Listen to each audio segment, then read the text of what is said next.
경찰관님, 빨리 문 좀 따주세요. 내 목소리는 떨리고 있었습니다. 심장이 터질 것 같았습니다. 며느리 집 앞에서 사흘째 문이 열리지 않았습니다. 전화도 문자도 답이 없었습니다.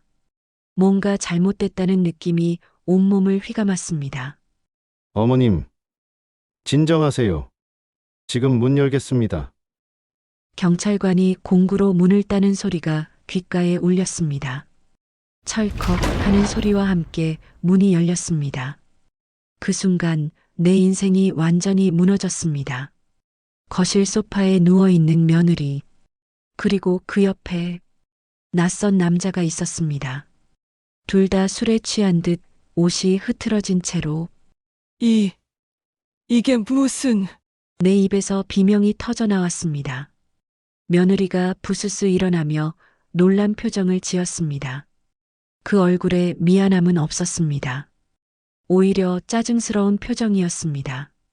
어머니, 왜 이러세요? 경찰까지 부르시고. 내가 지금 무슨 짓을 한 거야? 우리 승호는 어디 있어? 내 아들은 어디 있냐고! 내 목소리는 울음과 분노로 뒤섞여 있었습니다. 그때 며느리가 차갑게 내뱉었습니다. 승 오빠는 죽었어요. 3일 전에. 세상이 멈췄습니다. 귀에서 웅웅거리는 소리만 들렸습니다. 아들이 죽었다고? 뭐라고? 무릎에 힘이 풀렸습니다. 경찰관이 황급히 나를 부축했습니다. 며느리는 그런 나를 쳐다보지도 않고 침실로 들어가 버렸습니다. 낯선 남자가 민망한 듯 옷을 추스르며 말했습니다. 저는 그냥 친구일 뿐이에요. 친구가 상주집에서 이렇게 술을 마시고 있다고? 나는 그제야 거실을 둘러봤습니다. 영정 사진 하나 없었습니다. 아들이 죽었다는 집에 조문객 흔적도 향 냄새도 없었습니다. 테이블 위엔 소주병과 치킨 박스만 어지럽게 널려 있었습니다. 승호야, 내 아들. 눈물이 터져 나왔습니다. 그런데 이상했습니다. 며느리가 왜 내게 알리지 않았을까? 아들이 죽었는데 장례식도 없이. 경찰관이 조심스럽게 물었습니다. 어머님, 며느님이 연락을 안 드렸습니까? 전화도 문자도 안 받았어요. 며칠 동안 연락이 안 돼서 걱정돼서. 이렇게. 그때 침실에서 다시 나온 며느리가 차갑게 말했습니다. 어머니 충격받으실까봐 이제 말씀드리려고 했어요. 어차피 장례도 간소하게 치르고 있으니까요. 내가 무슨 권리로? 전 법적으로 배우자예요. 어머니가 아니라 제가 결정할 권리가 있죠. 며느리의 얼굴엔 슬픔이 없었습니다. 눈물 한 방울 없이 차갑고 냉정했습니다. 마치 남의 일처럼. 그 순간 나는 알았습니다. 뭔가 크게 잘못됐다는 것을. 이야기를 시작하기 전에 좋아요와 구독을 눌러주시고, 며느리가 있으신 분들은 구독자님이 생각하시는 우리 며느리는 어떤 며느리인지 자유롭게 말해주시고 이야기 나눠주세요. 그럼 이야기 시작하겠습니다. 안녕하십니까?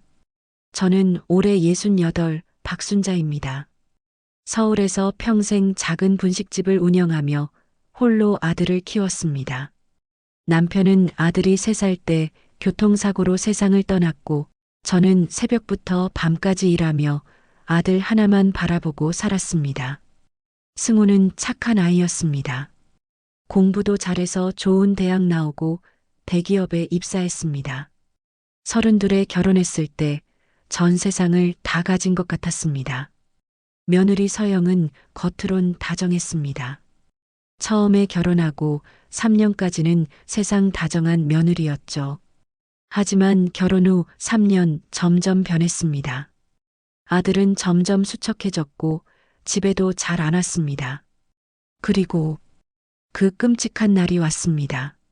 내 아들이 죽었다는 소식을 며느리의 입이 아닌 낯선 현장에서 듣게 된 그날. 이건 사고가 아니었습니다. 나는 확신했습니다. 내 아들은 혼자 죽지 않았습니다. 아들이 있는 영안실을 물어 일단 달려갔습니다. 뭐가 불안한지 며느리도 급히 쫓아오더군요. 병원 영안실은 차가웠습니다. 아니, 내 심장이 얼어붙은 건지도 몰라요. 흰 천으로 덮인 아들의 얼굴을 봤을 때 숨이 멎는 줄 알았습니다. 승호의 얼굴은 평온했습니다. 너무 평온해서 오히려 이상했습니다. 어머니, 그만 나가시죠? 며느리가 내 팔을 잡았습니다. 나는 뿌리쳤습니다. 손 치워. 내가 무슨 자격으로 내 아들 곁에 있어? 저도 슬퍼요. 남편을 잃었다고요. 슬프다고? 그 얼굴 어디에도 슬픔이 없었습니다. 눈은 건조했고 목소리엔 떨림이 없었습니다. 도대체 무슨 일이 있었던 거야? 어떻게 죽은 거냐고. 사고였어요. 계단에서 굴러 떨어졌대요. 회사에서. 거짓말. 의사가 조심스럽게 다가왔습니다. 유족분께 말씀드립니다. 사인은 추락으로 인한 두개골 골절과 뇌출혈입니다. 즉사였습니다. 검사는 했어요? 제대로 확인은 했냐고요. 경찰에서 현장 조사했고 목격자도 있었습니다. 불행한 사고로 결론 났습니다. 불행한 사고? 그렇게 간단히 끝낼 일이 아니었습니다. 내 직감이 말하고 있었습니다. 며느리가 서류 봉투를 내밀었습니다. 이거 보세요. 장례 절차는 제가 다 처리했어요. 빨리 처리해야 한다고 해서.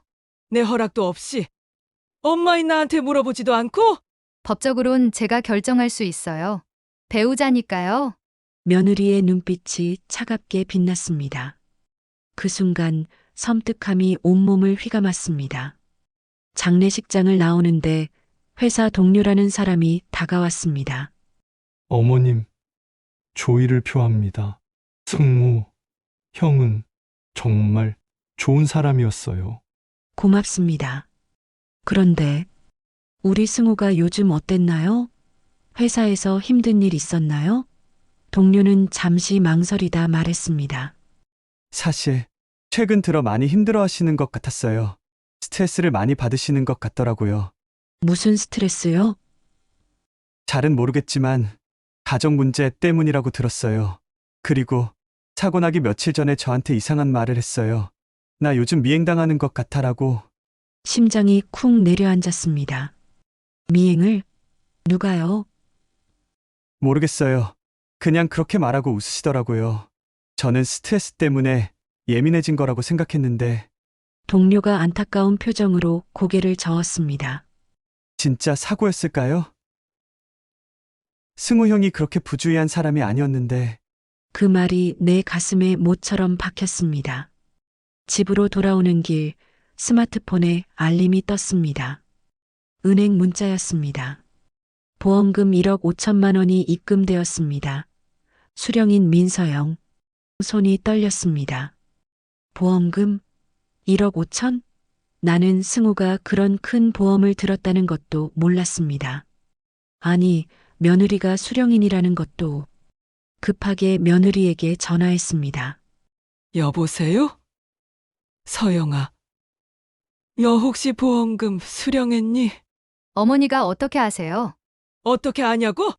1억 5천이나 되는 돈을 내가 모를 것 같아? 그건 제 권리예요. 배우자가 받는 거예요. 승호가 언제 그런 보험을 들었어? 내가 한 번도 못 들었는데. 작년에 들었어요. 제가 권유했죠? 만약을 대비해서요. 만약을 대비해서 그 말이 왜 이렇게 섬뜩하게 들리는 걸까요? 넌 지금 남편이 죽어서 슬프지도 않니? 그 돈을 받아서 기쁜 거야? 어머니, 말씀 조심하세요. 전 합법적으로 받은 거예요. 합법이면 다야? 양심이 있어야지. 어머니는 제 삶에 대해 아무것도 모르세요. 이제 간섭하지 마세요. 뚝. 전화가 끊겼습니다. 나는 주저앉아 울었습니다. 뭔가 잘못됐습니다. 너무 이상했습니다. 아들은 갑자기 죽었고 며느리는 너무 침착했습니다. 보험금은 너무 컸고 장례는 너무 빨랐습니다. 그리고 아들의 마지막 말이 계속 머릿속에 맴돌았습니다. 미행당하는 것 같아. 내 아들은 뭔가를 알고 있었던 걸까요? 아들의 원룸에 들어섰을 때 눈물이 또 쏟아졌습니다. 며느리와 따로 살던 이 작은 방. 승우는 반년 전부터 여기서 혼자 지냈습니다. 이혼 직전이었다는 걸 나중에 알았습니다. 승우야, 아들의 냄새가 아직 남아있는 것 같았습니다. 책상 위엔 업무 서류들이 가지런히 정리되어 있었습니다. 승우는 늘 깔끔한 아이였습니다. 서랍을 열었습니다. 통장, 카드, 신분증, 그리고 노트 한 권이 눈에 띄었습니다. 떨리는 손으로 노트를 펼쳤습니다. 아들의 글씨가 빼곡히 적혀 있었습니다. 2024년 3월 12일. 오늘도 영이 늦게 들어왔다. 술 냄새가 난다. 누구랑 만났냐고 물었더니 친구들이라고 한다. 하지만 핸드폰을 보는 그녀의 표정이 예전과 다르다.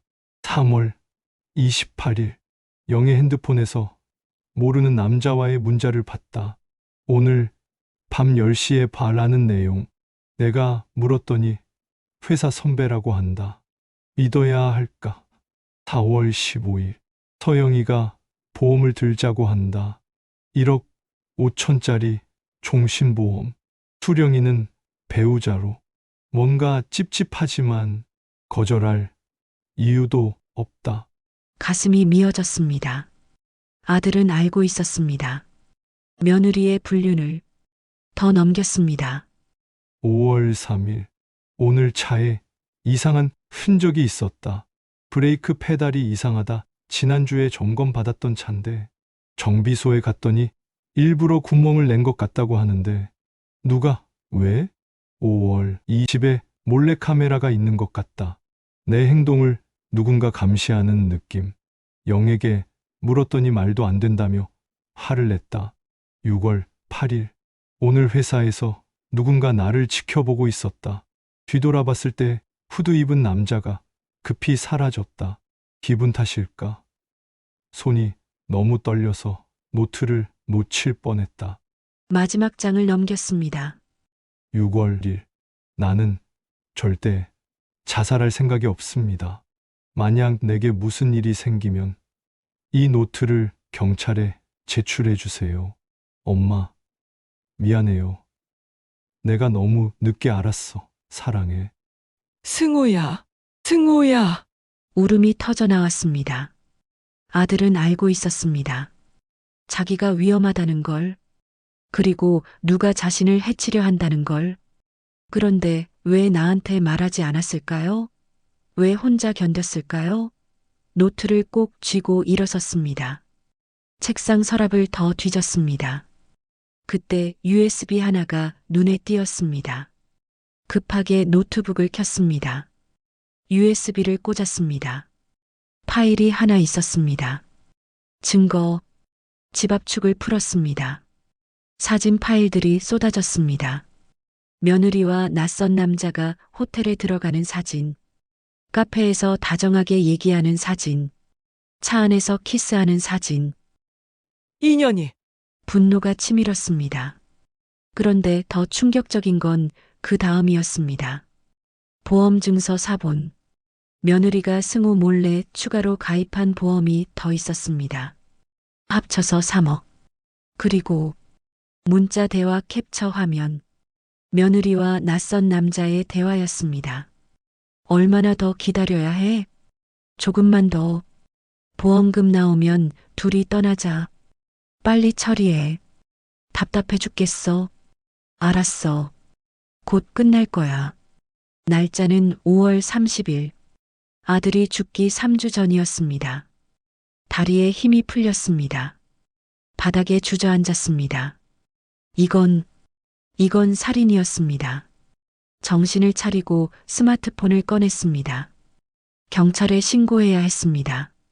당장 신고해야 했습니다. 그때 문자 하나가 왔습니다. 발신자는 승우였습니다. 예약 문자였습니다. 엄마가 이 문자를 보게 된다면 아마 나한테 무슨 일이 생긴 거예요? USB를 찾으셨죠? 그걸 경찰에 주세요. 그리고 엄마, 미안해요. 더 잘해드릴 걸. 사랑해요. 핸드폰을 떨어뜨릴 뻔했습니다. 아들은 마지막까지 나를 생각했습니다. 승호야, 엄마가 꼭 밝혀낼게. 꼭. 나는 노트와 USB를 가방에 넣고 일어섰습니다. 이제 싸움이 시작이었습니다. 경찰서 민원실은 차갑고 무뚝뚝했습니다. 사건 번호 알려주세요. 사건 종결된 건데요.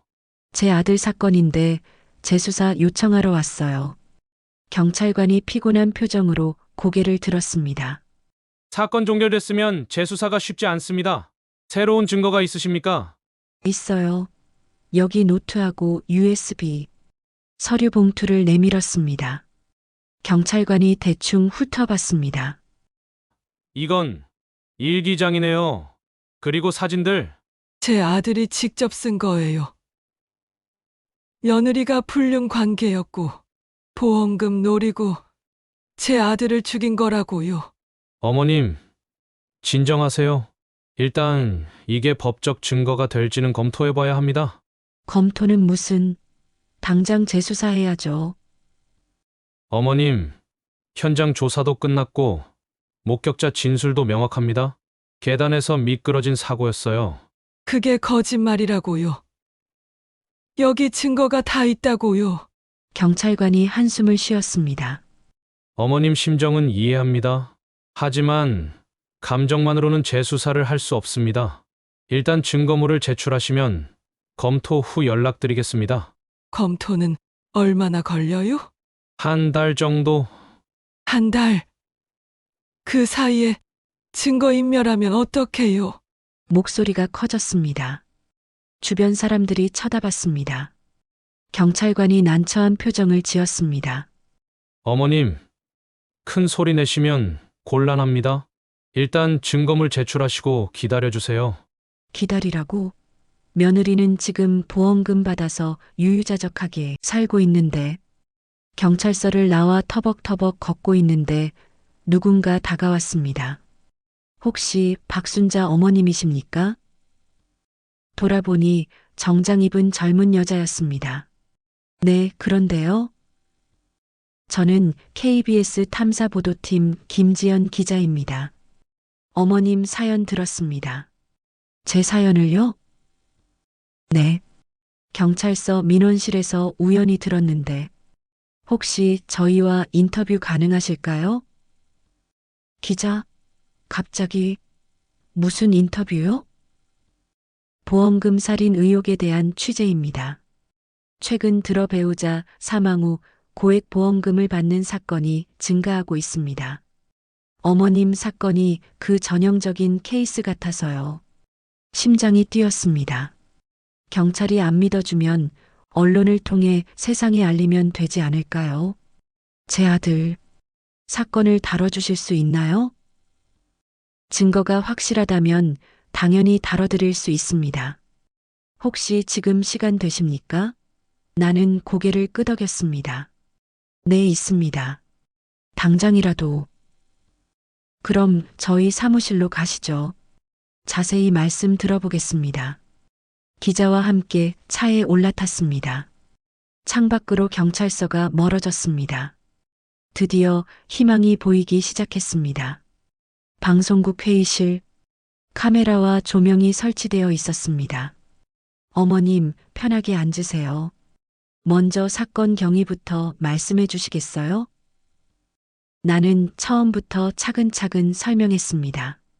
며느리 집에서 목격한 충격적인 장면, 아들의 갑작스러운 죽음, 그리고 노트와 USB에 담긴 증거들. 기자의 표정이 점점 진지해졌습니다. 이건 명백한 계획살인 의혹이네요. 그죠? 그런데 경찰은 재수사를 미루고 있어요.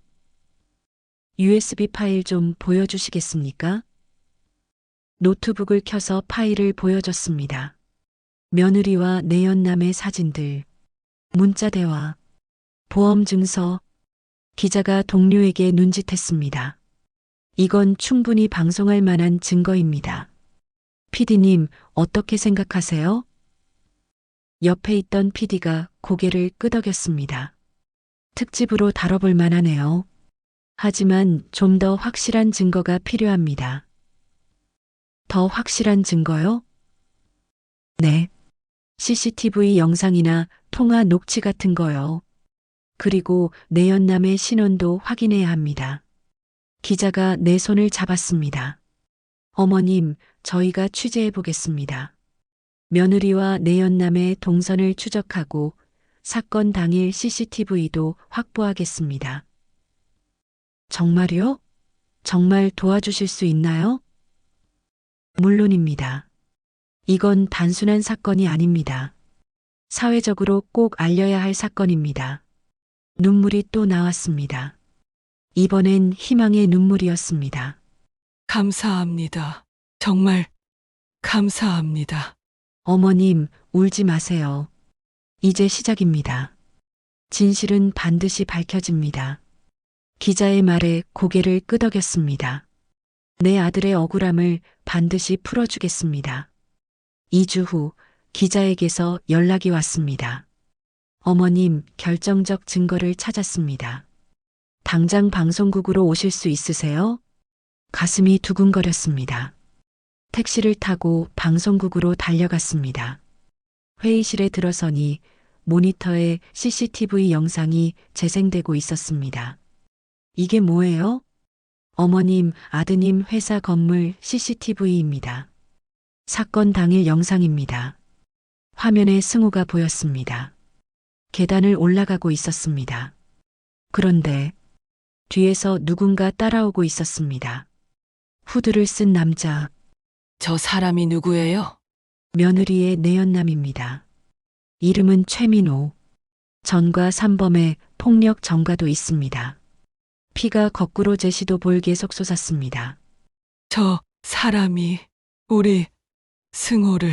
화면 속 최민호가 승호에게 다가갔습니다. 뭔가 말을 건네는 것 같았습니다. 승호가 돌아보는 순간 최민호가 승호를 밀었습니다. 아!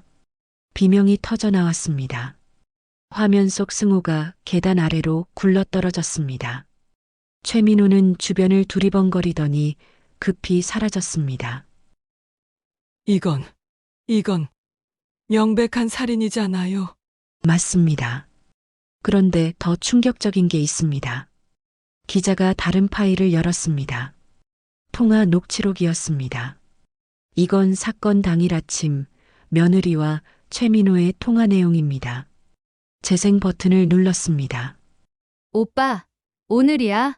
꼭 오늘 끝내야 해. 알아. 걱정 마. 깔끔하게 처리할게. 사고처럼 보이게 해. 절대 들키면 안 돼. 내가 누군데 이런 거 한두 번 해본 것도 아니고 보험금 나오면 바로 외국으로 떠나자. 약속했지. 그럼 3억이면 평생 놀고 먹을 수 있어. 조금만 참아. 귀를 의심했습니다. 저것들이 우리 승우를 돈 때문에. 이년 놈들! 이 짐승만도 못한 년놈들! 기자가 내 어깨를 잡았습니다. 어머님, 진정하세요. 이제 이 녹음과 CCTV로 경찰도 움직일 겁니다. 어떻게 이런 녹음을 구했어요? 최민호의 핸드폰을 해킹했습니다. 불법이긴 하지만 이런 경우는 증거 능력이 인정됩니다. PD가 말했습니다. 어머님, 내일 저녁 9시 특집 방송으로 이 사건을 다룰 겁니다.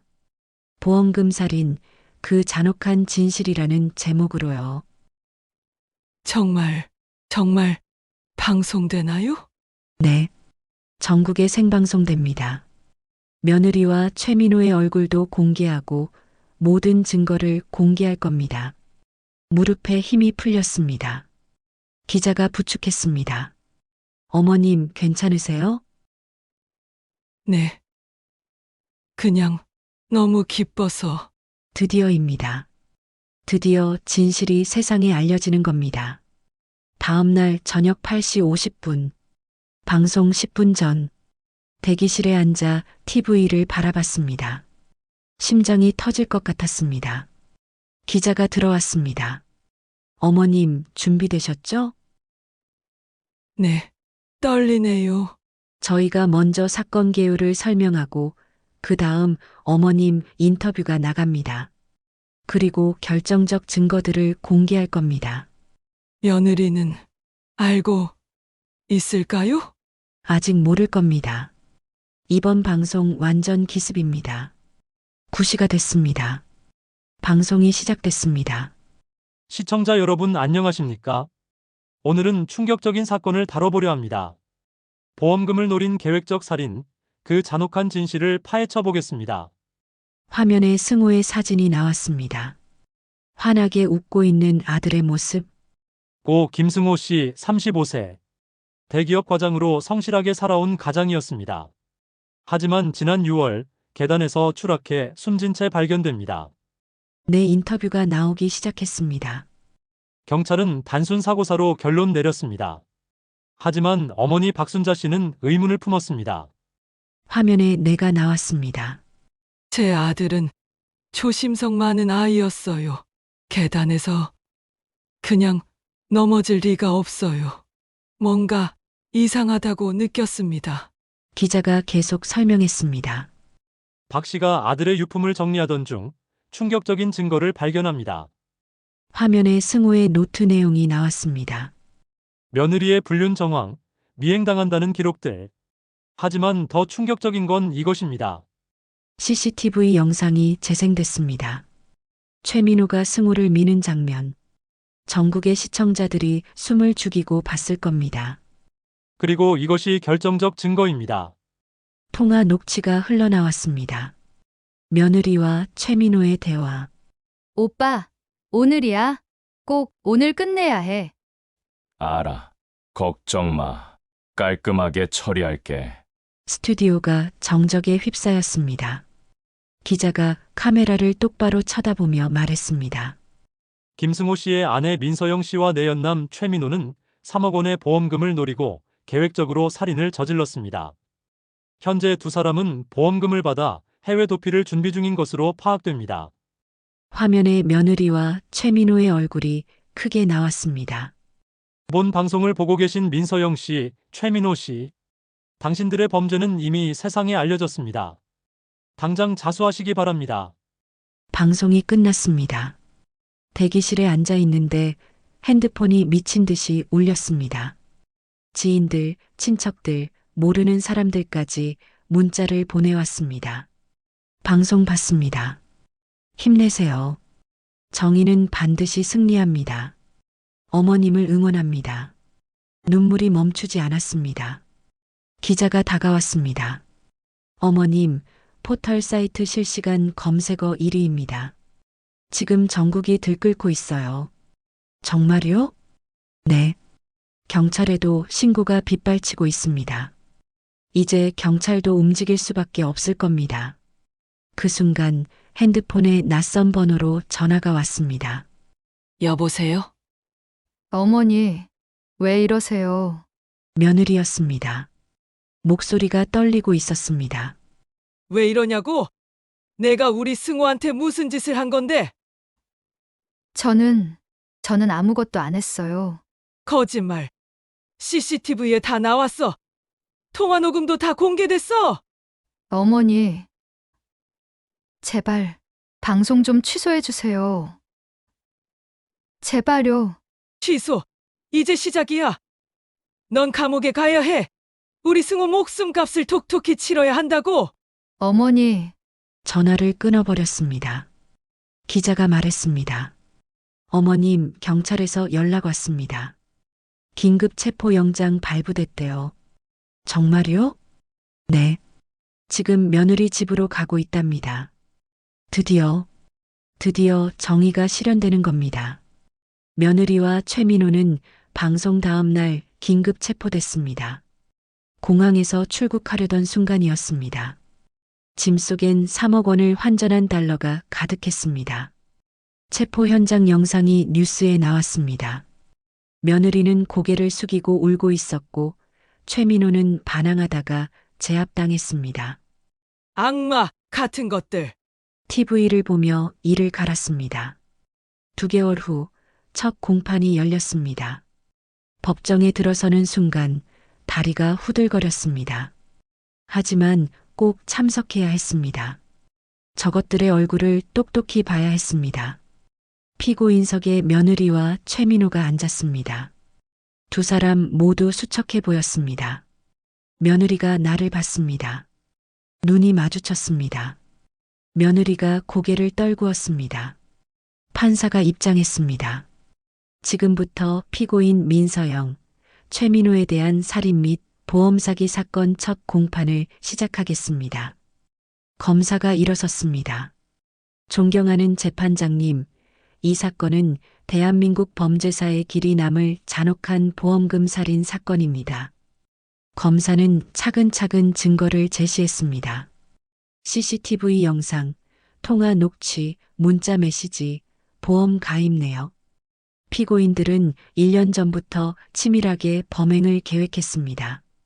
피고인 민서영은 남편 몰래 3억 원짜리 보험을 가입시켰고, 피고인 최민호는 피해자를 수개월간 미행하며 범행 기회를 엿봤습니다.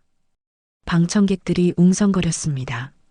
그리고 2025년 6월 22일 피고인 최민호는 피해자를 회사 계단에서 밀어 살해했습니다. 이는 명백한 계획살인입니다. 변호인이 일어섰습니다. 이에 있습니다. CCTV 영상만으로는 고의성을 입증할 수 없습니다. 단순히 신랑이 과정에서 일어난 우발적 사고일 수 있습니다. 우발적 사고요? 그럼 사건 당일 아침의 통화 내용은 어떻게 설명하시겠습니까? 검사가 녹취록을 제시했습니다. 오빠, 오늘이야. 꼭 오늘 끝내야 해. 변호인이 말문이 막혔습니다. 판사가 피고인들에게 물었습니다. 피고인 할 말 있습니까? 며느리가 떨리는 목소리로 말했습니다. 저는 정말 몰랐어요. 최민호가 그렇게까지 할 줄은. 거짓말 마! 내 목소리가 터져 나왔습니다.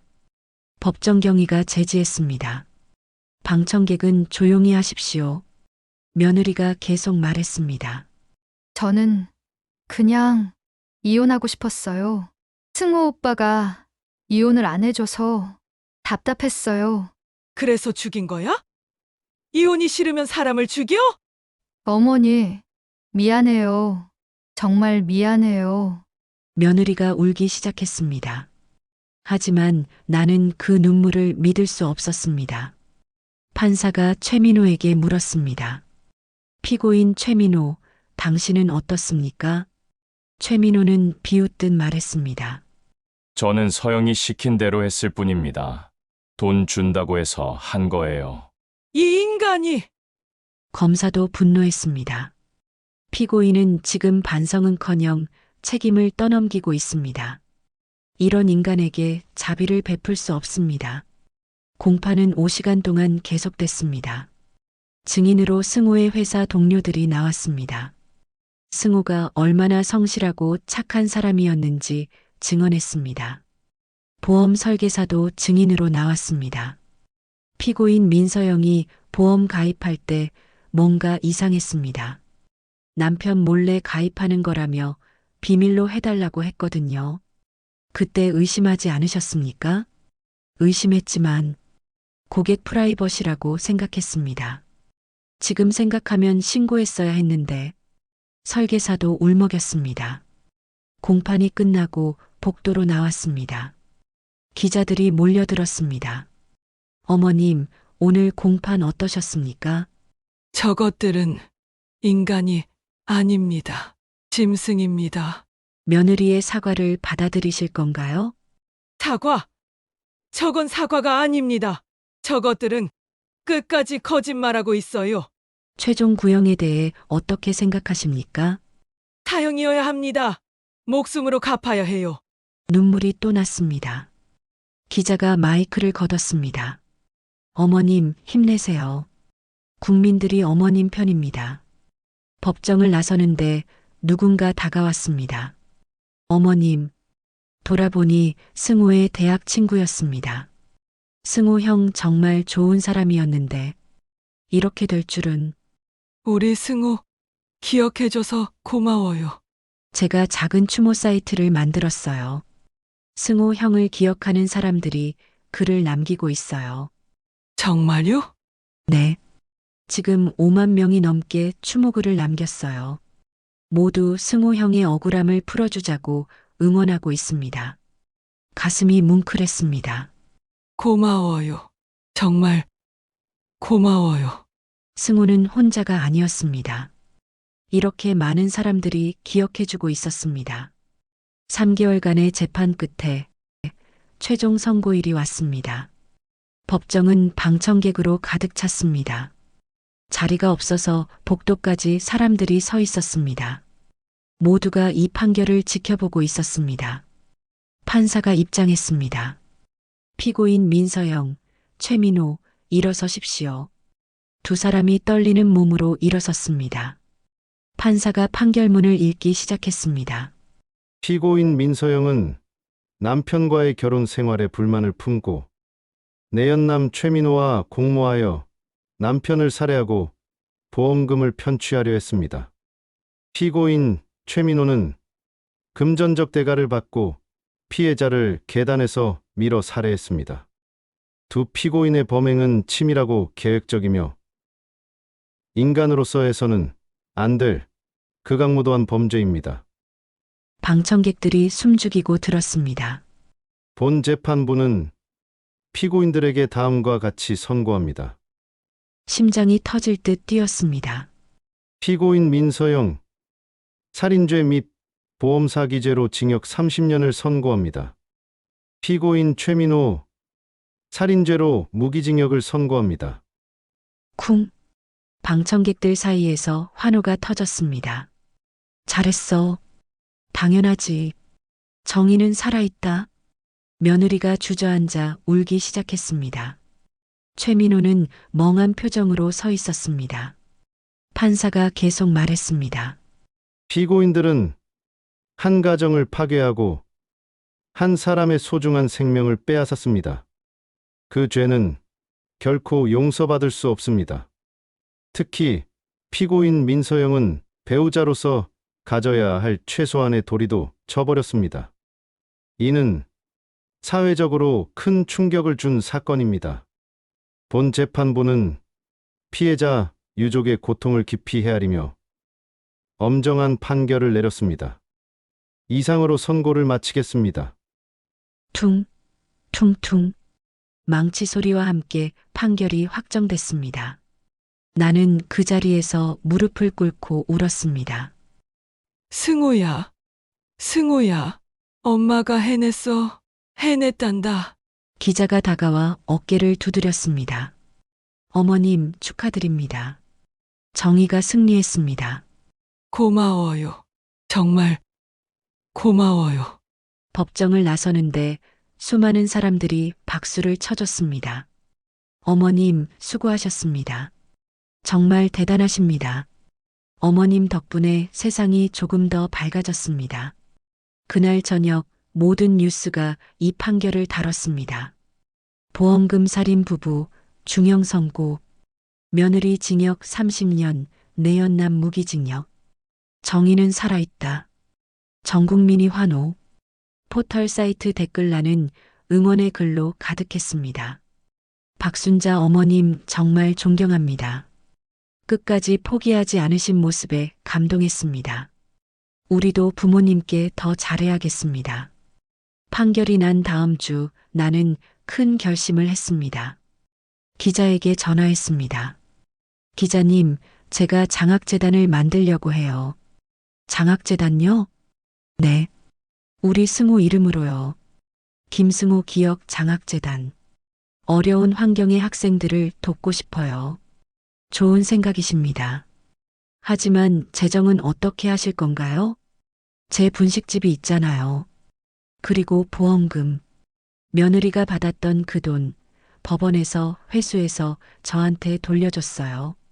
아, 그 3억 말씀이시군요. 네. 그 더러운 돈으로 우리 승우가 하지 못한 선한 일을 하려고요.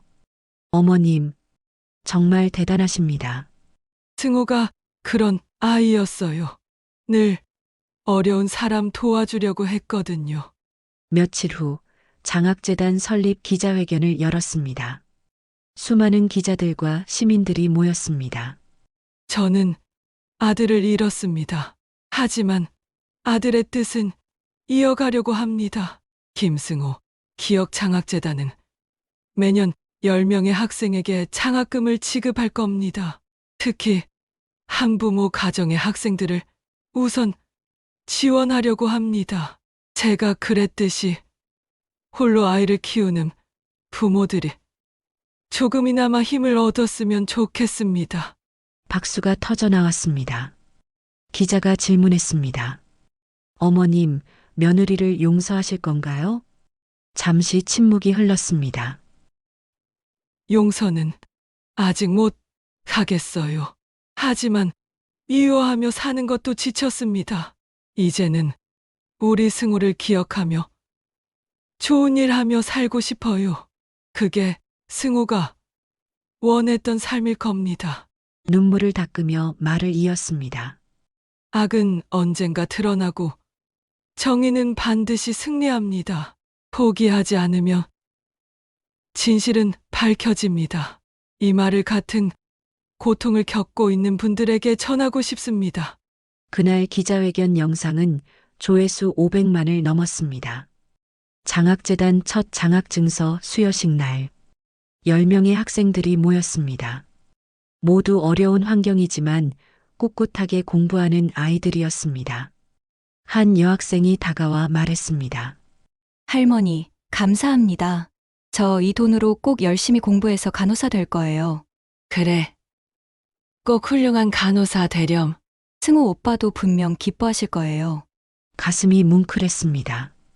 또 다른 남학생이 말했습니다. 저희 엄마가 혼자 저 키우시는데 이번 장학금으로 정말 큰 도움 받았어요. 꼭 보답하겠습니다. 네, 엄마 잘 모시고 훌륭하게 자라렴. 네. 할머니처럼 포기하지 않는 사람이 될게요. 아이들을 보며 생각했습니다. 승호도 저렇게 자랐었습니다. 어려운 환경이었지만 꿋꿋하게 성장했습니다. 이 아이들도 그렇게 자랄 겁니다. 그리고 언젠가 이 아이들이 또 다른 누군가를 도울 겁니다. 그게 선한 영향력의 순환입니다. 그게 우리 승우가 꿈꾸던 세상입니다. 1년 후 승우의 기일. 새벽부터 묘소를 찾아갔습니다. 손에는 승우가 좋아하던 국화꽃을 들고 승호야, 엄마 왔다. 묘비 앞에 무릎을 꿇고 앉았습니다.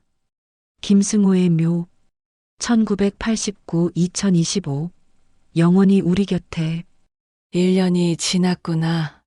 엄마는 여전히 내가 보고 싶어. 바람이 불어왔습니다. 마치 승우가 대답하는 것 같았습니다. 엄마가 약속했던 거 다 했어. 그것들은 감옥에 갔고 진실은 세상에 알려졌어. 꽃을 묘비 앞에 놓았습니다. 그리고 내 이름으로 장학재단도 만들었어. 벌써 10명의 아이들이 장학금 받았단다. 다들 너무 착하고 열심히 해. 너를 닮았더라. 눈물이 또 흘렀습니다. 엄마가 너를 지켜주지 못해서 미안해. 내가 힘들어할 때 몰라줘서 미안해. 하지만 엄마는 포기하지 않았어. 끝까지 싸웠어. 그게 엄마가 너한테 해줄 수 있는 마지막이었으니까. 묘비를 쓰다듬었습니다. 승호야, 엄마 약속할게. 내가 하지 못한 선한 일들 엄마가 대신할게. 많은 사람들을 도우며 살게. 그리고 내 이야기를 계속 전할게. 정의는 반드시 승리한다고. 포기하지 말라고. 뒤에서 발소리가 들렸습니다. 돌아보니 기자 그리고 장학생들이 와잇볼게 속었습니다. 어머님, 기자가 조심스럽게 다가왔습니다. 제가 학생들 데리고 왔어요. 승호 씨께 인사드리고 싶다고 해서요. 학생들이 하나둘 묘소 앞에 꽃을 놓았습니다. 승우 오빠, 감사합니다. 덕분에 꿈을 이룰 수 있어요. 저도 나중에 오빠처럼 착한 사람이 될게요. 꼭 보답하겠습니다. 아이들의 목소리가 산을 울렸습니다. 나는 아이들을 바라보며 미소 지었습니다. 눈물 속에서도 희망이 보였습니다. 승호야, 봤지? 이렇게 많은 사람들이 널 기억하고 있어. 넌 혼자가 아니야. 이 아이들의 마음속에, 나의 마음속에 영원히 살아있단다. 바람이 다시 불어왔습니다. 국화꽃 향기가 퍼졌습니다.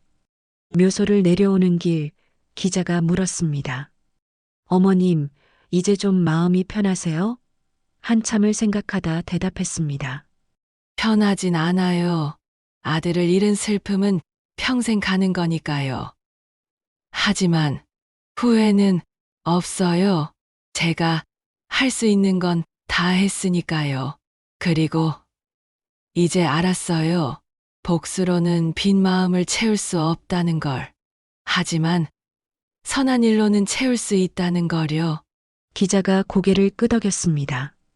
어머님 이야기가 많은 사람들에게 희망을 줬습니다. 아시죠? 억울한 일을 당한 분들이 어머님을 보며 용기를 얻었대요. 포기하지 않으면 진실은 밝혀진다고. 그리고 효도를 미루던 사람들이 부모님께 더 잘하게 됐다고 합니다. 가슴이 뭉클했습니다. 우리 승우가 그런 영향을 줬다니. 그렇습니다. 승우 씨의 죽음이 헛되지 않았어요. 산 아래로 내려오니 도시가 한눈에 보였습니다. 햇살이 건물들을 비추고 있었습니다. 저기 어딘가에서 우리가 도운 아이들이 꿈을 향해 달려가고 있겠죠. 그렇겠죠. 그리고 언젠가 그 아이들이 또 다른 누군가를 도울 겁니다. 그게 승호가 남긴 유산이에요. 우리는 한참 동안 도시를 바라봤습니다. 그날 저녁 집으로 돌아와 승호의 사진을 꺼냈습니다. 사진 속 승호는 환하게 웃고 있었습니다. 대학 졸업식 날 찍은 사진이었습니다. 승호야, 엄마 오늘 너한테 할 말이 있어. 사진을 가슴에 안았습니다. 이제 엄마는 미워하며 살지 않을 거야. 분노하며 살지 않을 거야. 대신 너를 기억하며 내가 원했던 삶을 살 거야. 착하게, 선하게, 남을 도우며. 그게 엄마가 너한테 해줄 수 있는 마지막 사랑인 것 같아. 사진을 다시 액자에 넣고 방 한가운데 놓았습니다. 노트북을 켰습니다. 장학재단 홈페이지에 새 글을 올렸습니다. 아들 승호에게 어머니 박순자. 승호야, 오늘로 내가 떠난 지 1년이 됐구나. 엄마는 이 1년 동안 너무 많은 걸 겪었어. 슬픔도, 분노도, 절망도. 하지만 그 과정에서 깨달았단다. 정의는 반드시 승리한다는 것을, 포기하지 않으면 진실은 밝혀진다는 것을, 그리고 선한 영향력은 영원히 이어진다는 것을. 내가 살아생전 도우려 했던 사람들을 엄마가 대신 돕고 있어. 내 이름으로 만든 장학재단이 벌써 10명의 아이들을 도왔단다. 그 아이들이 자라서 또 누군가를 돕겠지. 그렇게 선한 영향력은 계속 퍼져나갈 거야. 그게 내가 세상에 남긴 흔적이야. 승호야, 이제 엄마는 안다. 내가 원했던 건 복수가 아니라 정의였다는 걸. 내가 바랐던 건 증오가 아니라 사랑이었다는 걸. 엄마는 그 뜻을 이어갈게. 남은 인생 선하게 살게. 많은 사람들을 도우며 살게. 그리고 늘 내 이야기를 전할게. 정의는 반드시 승리한다고. 절대 포기하지 말라고. 영원히 너를 기억할게.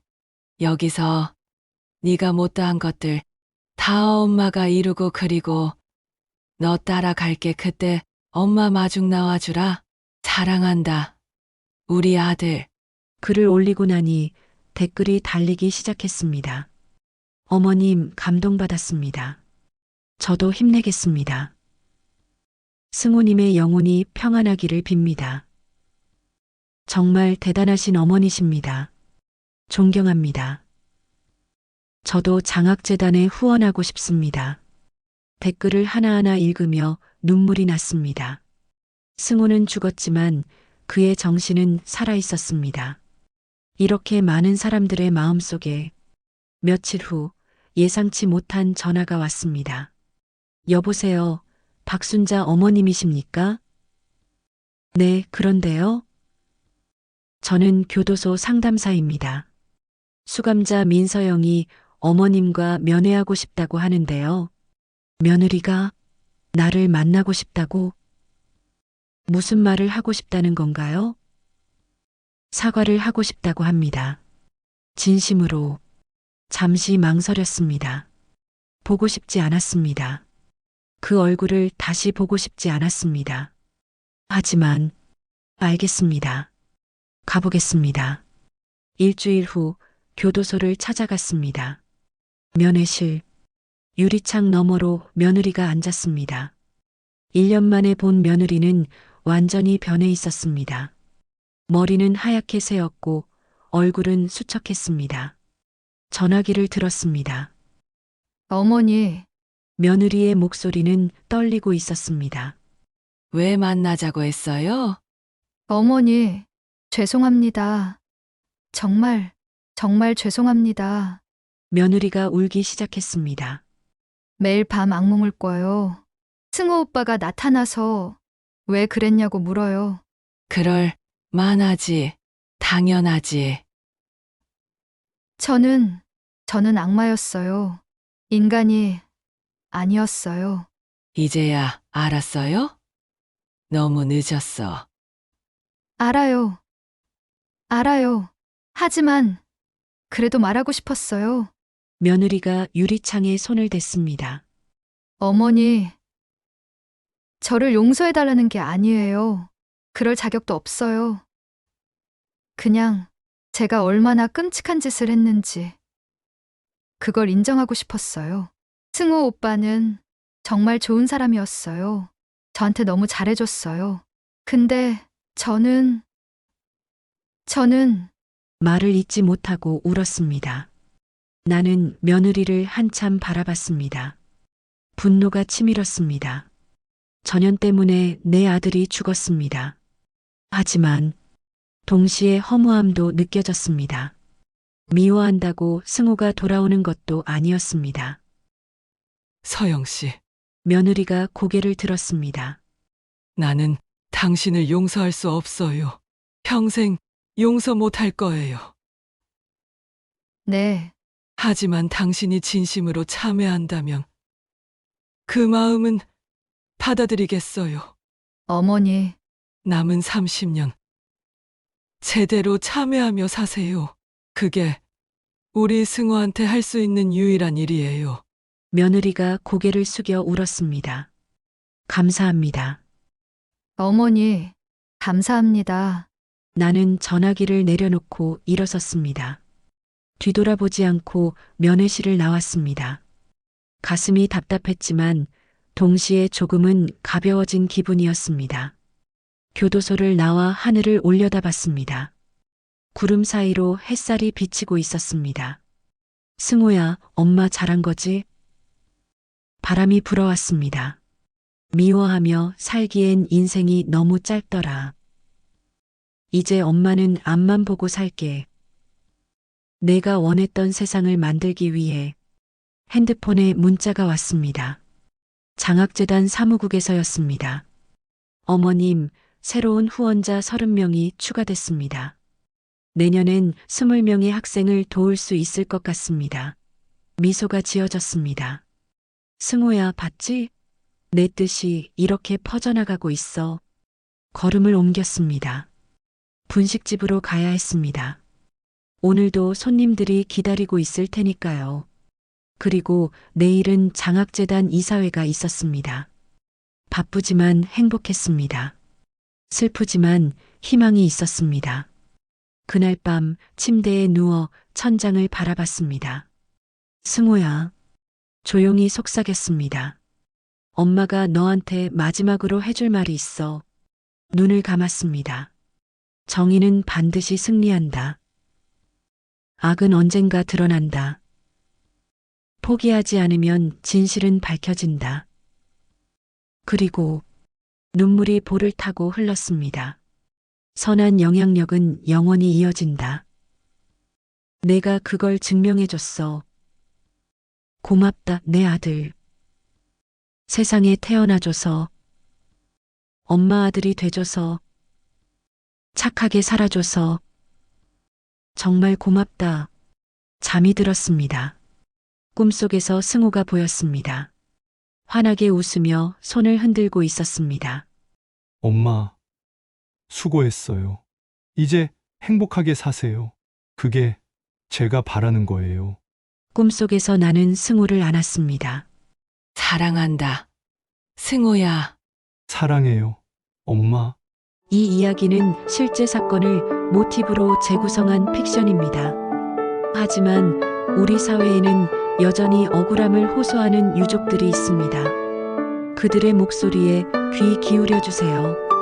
정의는 반드시 승리합니다. 포기하지 않는 한. 이 영상이 도움이 됐다면 좋아요와 구독 부탁드립니다. 그리고 댓글로 여러분의 생각을 나눠주세요. 여러분의 응원이 더 많은 이야기를 전하는 힘이 됩니다. 감사합니다.